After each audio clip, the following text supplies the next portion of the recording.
Hello, and welcome to this channel. If you hadn't seen this before, I'm Jens, and this episode I'm doing a quick movie about my winter expedition gear, clothing, and how I pack my pulk. It's a good day to do it. Today it's minus 26, so we will see if all the stuff works. See you at camp.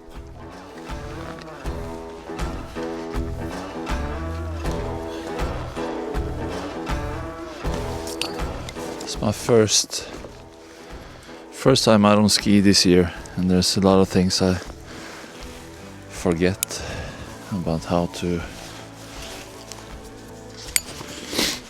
do things, some routines. But when it is, it's cold, my mouth is cold. When it is minus 25, 26 degrees as it is today, and you're out in the winter, in the snow, in the cold, there's a couple of things that's nice to think about or just have in your head. One of them is you have to be efficient, but you also need to have control on what you do, which means you have to do things as fast as possible, but not in the way that you forget what you are going to do or where you have your things. If you forget where you have your things, in your backpack, in your pulk, things just take longer time and you will get colder. Right now I'm still warm from the skiing, but in a couple of minutes I will be cold.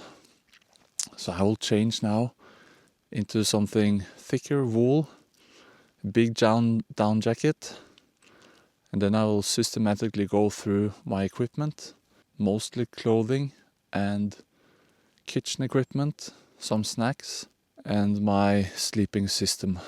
I felt it on the way now that skiing with these thin gloves was right on the edge. And I'm in the shade.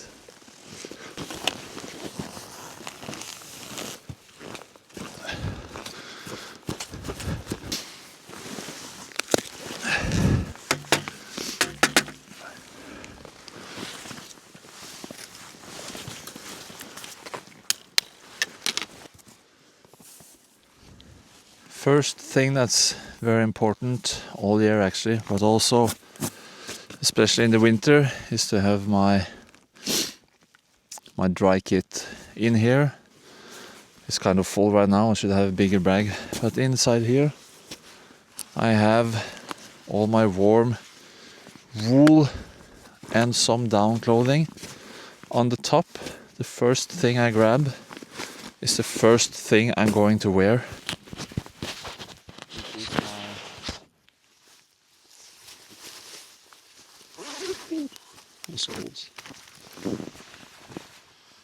Which is my wool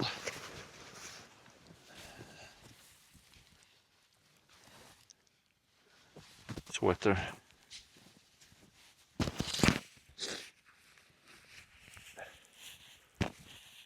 When I'm a little bit wet and sweaty, wool is the thing to have.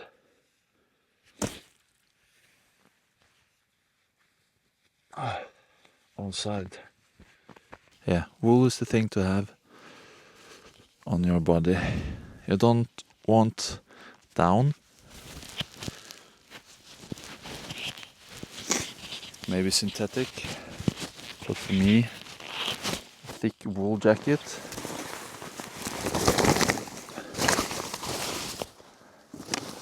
Close to me keeps me warmer.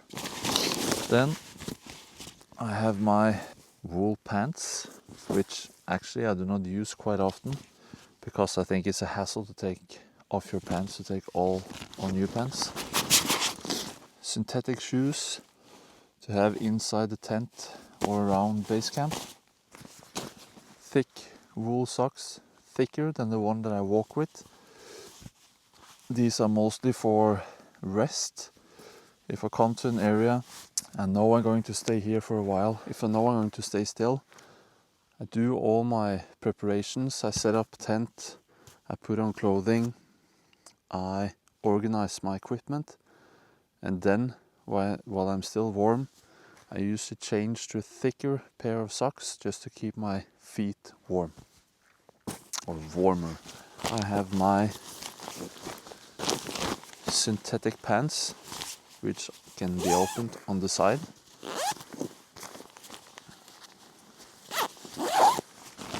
So I can just open up and put it on the outside.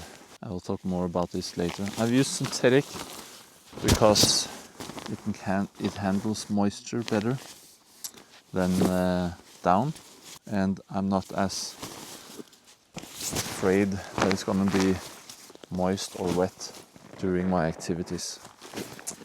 In my pulk, I of course have my camera backpack because I'm out taking photos, and in my camera backpacks I do have also spare pair of socks, which I shouldn't have here. They should be in the no, these are the extra 3 pair of socks, one on my feet, one thick pair socks extra, one for emergencies, and my 4th pair actually of thick socks are already in my sleeping bag. So these are just right. But in here, my big jacket.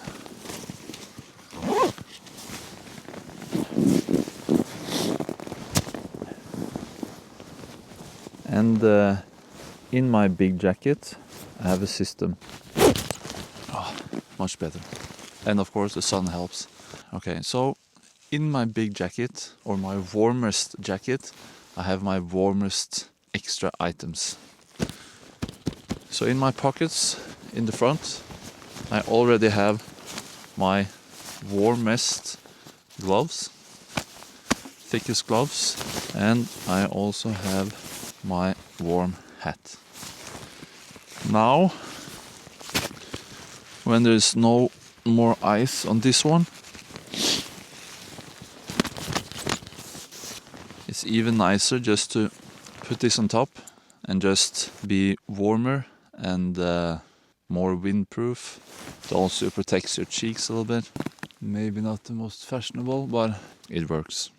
While I'm getting warmer, I'll go through the pulk, sleeping kit, kitchen kit. Yeah. In the front, this is where I have my camera bag, and I also usually have this in my camera bag. I do have a food thermo, which is by far one of the best investments I have done in a long time. Inside of this, I have one meal that's ready all the time. So right now it looks like soup, but that's because I usually do more water inside of the freeze-dried food than you should almost all year round, just to get some more water or fluid in my body when I drink. Sleeping bag and sleeping mat, a emergency or thick like shelter, tent with poles, toilet, and food and snacks. I will make a complete video about this actually, because this is my new homemade snack for trips and it is amazing. So I'll take a bite. Maybe 2. I will make a movie on how I make those. In the winter, I usually have a lot of nuts, lots of calories, and then the rest of my food during the winter is freeze-dried food for lunch and dinner.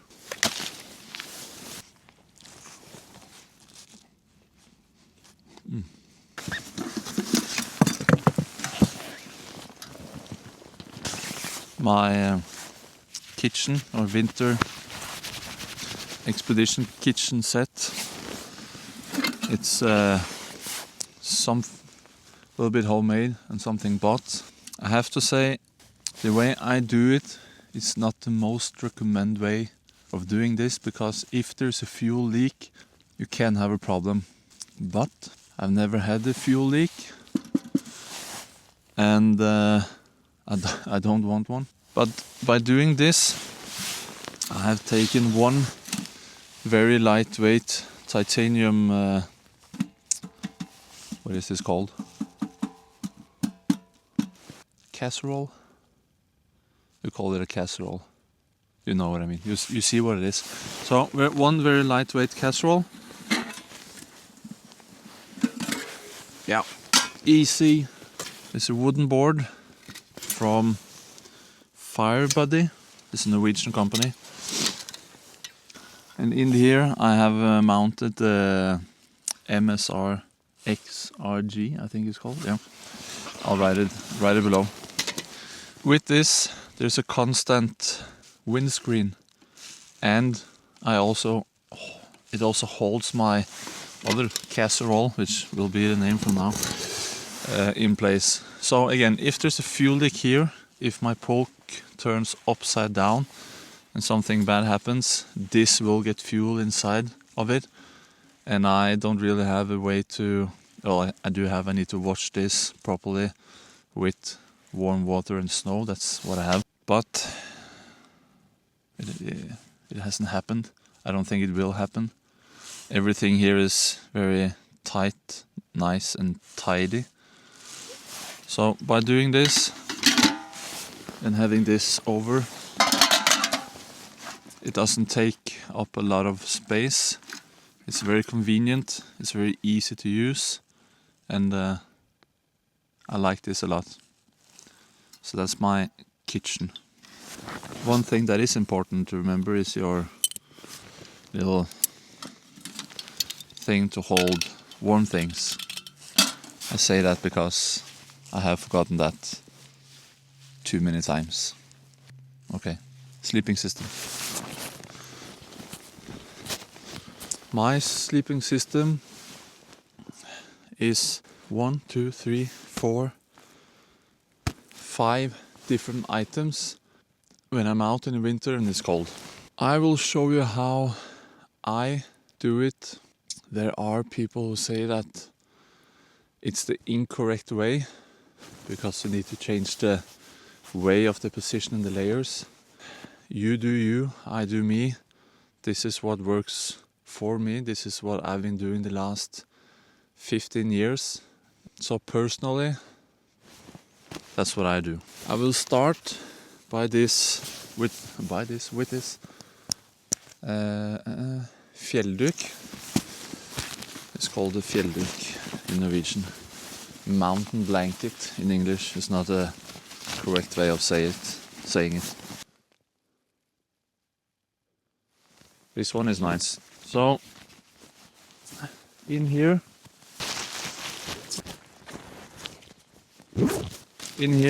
you have something that is isolated. It's water resistant.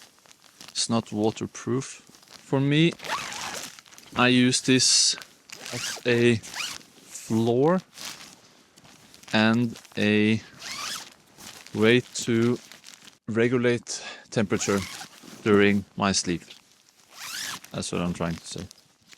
So usually I have this already open when it's packed.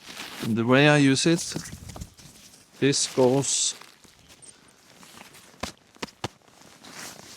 on the bottom, which gives you now a little bit more space.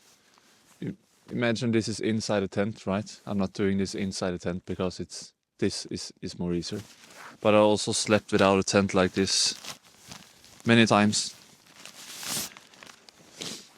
During the winter, or the whole year actually, but it's very nice in winter, I do use a inflatable mattress. Neo Tensor Extreme, condition long and wide. This one has one of the best R values on the market. I actually think it's the best R value on the market, if I do remember correctly. And for the size and the weight, it is awesome. Comes with a pump sack, what they call it. Often there are two different types of like sacks or things like this to inflate inflatable mattresses. Some of them you need to catch air, some of them you need to blow into.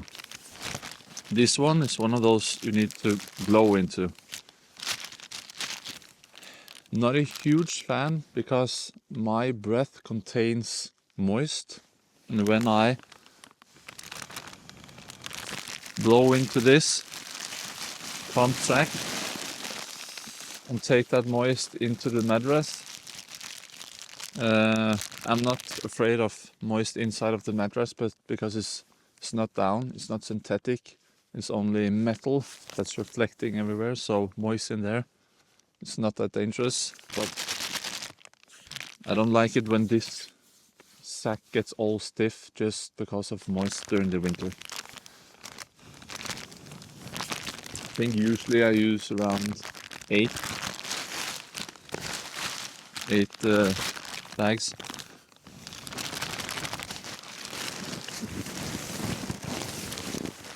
And this is where people argue, and I'm not one to argue, so I don't care.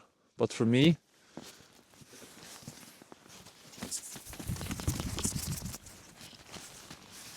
I put this on top.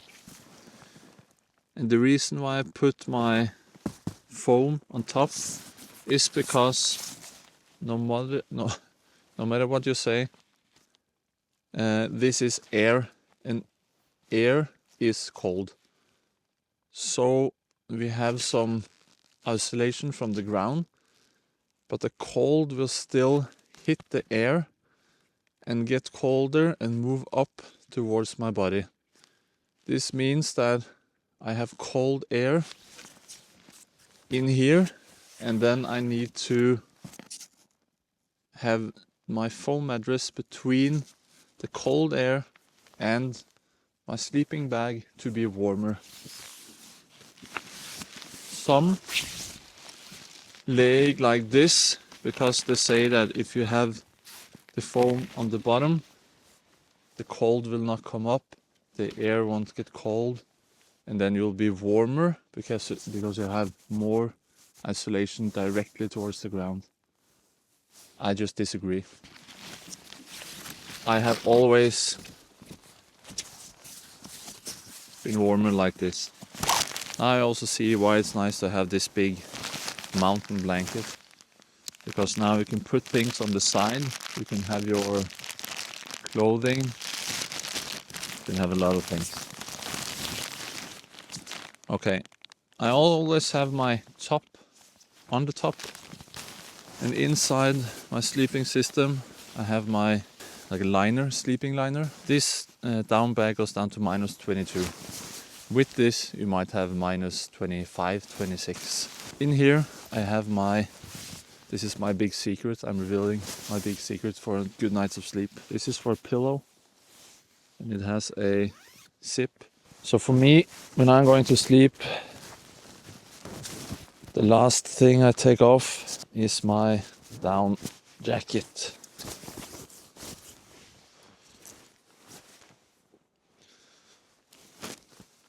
Usually, unless it's very warm inside the tent, which I usually don't have. And I stuff my down jacket inside of this pillowcase, and just like that I have a pretty good down pillow. And this is awesome. This is one of the best things I have done for my sleep when I'm outside, is just to have this pillowcase with me, so I can stuff this how light or how hard I want with my clothing. I have my clothing inside of the bag, it's warm, and in the morning my down jacket is warm and I have slept good. If you're going to buy some comfort, I haven't tried those inflatable other cushions. This one costs 30 crowns, it's £3. Yeah, it's cheap, it's light, you can wash it, it's awesome. The other thing that's already inside of the liner is a pair of, you guessed it, warm socks already in here. All my packing stuff, I just lay that underneath, and this is where this comes in. In the bottom, I close it, and then I actually do open it again, just a little bit, like this, so I have some airflow, and open on the side. Now I can also take this over my sleeping bag, and this, even though it's not much, it's pretty thin, it's a little bit isolated, just this makes a huge difference in your comfort temperature. It's very easy just to flip this over, maybe open up your bag. I've also many times slept open because the bag is too warm, but then just have this over. It's a very nice way, an extra way to regulate your heat during the night. So with this system I can comfortable sleep down to -25, no problem. I even think with this and the liner I could push 30, maybe 35. I haven't tested it that cold, but I have slept in that temperature before with a down bag that's not this thick. So you have isolation, thick isolation, mattress, foam isolation. You have your sleeping bag, liner, thick socks, comfortable pillow, and then another blanket on top. If it's really cold, you can close this one down at the bottom, but this will also compress all your air and your space, and it's possible you'll get the opposite reaction, that it's getting colder, not warmer. So be aware of that. Okay, the sun is going down, so I will do clothing from my base layer, mid layer, external layer, when to use it, when to change, and how to utilize the different material that I've packed. I will show you also, I usually have this Explorer case with me. In here I have an extra spare of USB-C cable, power bank, kit for my stove, extra batteries for the camera, and 3 more power banks now during the winter. Yes, it's a lot of weight, but solar power during the winter time, when the sun is low, it's not that hard, it's not that effective, and if you're lucky you maybe have 4 to 5 hours of good sun during the day. I carry almost 2.5 kilos of power banks. Bear in mind, all this I've packed, everything I have with me, is designed for trip to last 4 or 5 days. Also, this is charging for camera, microphone, drone, cell phone, everything.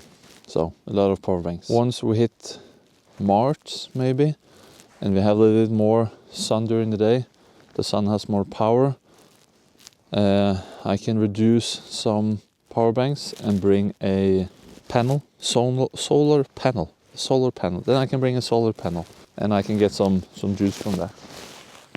Sun is leaving. I need to do this before I get too cold. Not to get too cold by myself. Well, I'm alone here, so it's by myself. But not to get too cold, I will talk while I work. I can start down at my ski boots. My ski boots are what I call oversized, which means they are one size bigger than I usually have, so I can have thick wool socks, and also it's like a wool inner thing, which is really nice and really warm. On my feet I have one pair of thick socks, and then I have vapor barrier.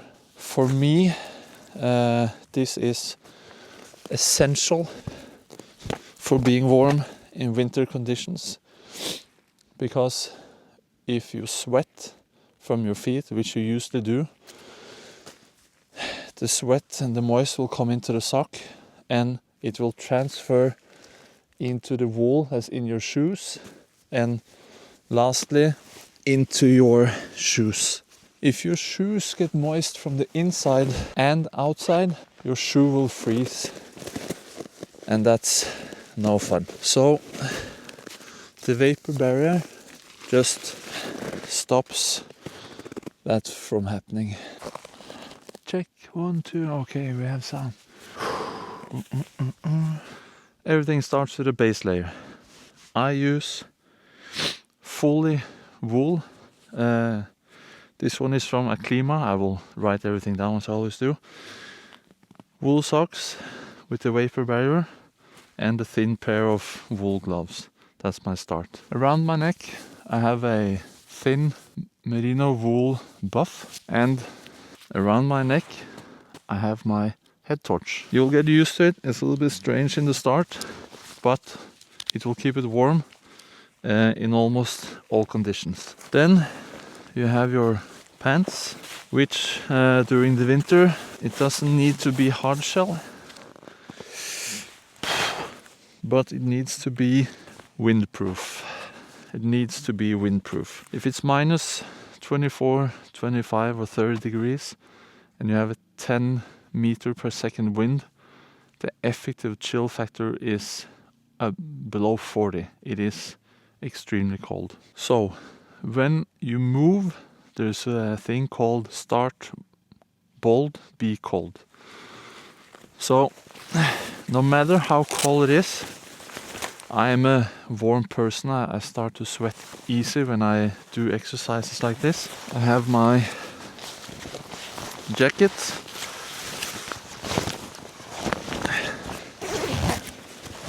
which can regulate under the arm, open and close. I'm gonna close it now. And it can also, from the bottom, which I love, open up so that you can just have a small, just have the jacket locked down here. A little bit more light. I like to have it open so I can get a lot of the moist out. And when I stop or do something, very easy to close, and I'll conserve my heat a lot better. If it's really cold outside, or I am really cold, I will put my down jacket on the outside, and then I'll start to move, not on the inside. I'll take it on the outside because I will move like this for usually not more than 2 or 3 minutes. Then the body starts generating heat and I'm ready to take it off. So this one always goes in the top of the pulk, usually because I start like this when it's cold. I take it off, put it in, and it's there. Now I need to take my wool jacket on.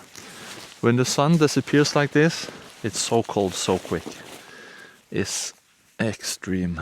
But pure wool against pure wool is pure happiness. Always has been. With me I also have an extra wool buff. This doesn't look like much, but it is really warm, and most importantly, it's extremely nice to have against your body. It just feels comfortable, and that's nice. Better already. Fingers are getting cold. The pants, I'm actually going to buy this in one size bigger, just because they are a little bit tight when I'm wearing my... I can't have things in my pockets, so just like having this small cup takes too much space, and you can see it's not easy to get on, so I always need to open it, pull it on, and then take the rest up here. But one size bigger, I need to buy them for winter. But having these on and the hands in here is amazing. It's warmer in a very short period of time. And if you now start to walk around, generate some heat again in your body, this will keep the warm very nice. Nice.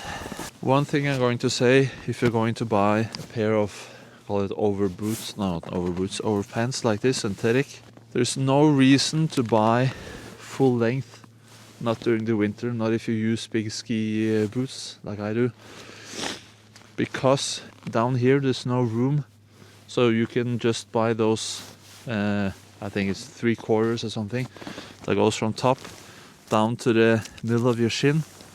That's more than enough. That's what you need. Okay, from the first layer, now I'm already starting to get warm again. That is because, if you have noticed, I only have a base layer. I have my second layer of wool, and I have my big down jacket. That's 3 layers. I do usually have also with me a second very thin down jacket that fits between my wool shirt and this huge down jacket. The most important thing while conserving heat during the winter is to have space between your layers. My first layer, which has mesh, creates small air like bubbles in between. It looks stupid, it looks silly, it is extremely warm. It traps moisture and it also traps heat. So as a first layer here, then you have air and you have a second layer. If your second layer is too tight, you will get cold. So your base layer can be as good as everything or the best in the world. If your second layer is too tight against your first layer, you will get cold. So I have a tight first layer, an oversized second layer, and then oversized third layer. This is a huge jacket. This is also 1 or 2 sizes bigger than I usually wear, just to have enough room for multiple clothes in here. If this jacket would have been tight, smaller, it would have compressed all the air. And now it doesn't matter how many layers of warm clothing I will have inside. If you do compress all your air, you will get cold. That's all you need to remember. That means if you're going to have 4 layers, which I also sometimes have, I also use a heated vest. I then have my first layer, heated vest, wool third layer, and my big jacket.